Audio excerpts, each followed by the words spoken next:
We are a blizzard day for all you people that are not in New York. Oh, the door. Yeah, we have a snowdrift out of our door. The door Look outside. You got a very slow-moving train. Very slow-moving train out there. They're still running though. As long as they're underground or up on elevated like this one is, they keep running. No cars on the road though. No cars. Very few. Well, a couple cars, but they're not supposed to be there. They've made it illegal to drive anywhere.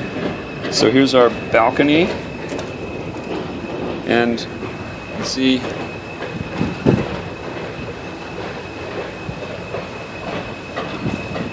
and just for a little contrast. Just for a little contrast. There you go. We're waiting for a little pineapple to ripen here in the snow. And the pomelo. As we think of Hawaii and other tropical places, whilst New York goes through its little blizzard. Yeah, a couple snowplows up on the bridge. Yep. There you have it. Who's it going for? Another, what, 15 hours or so? Something like that. Yeah, all night. Yep.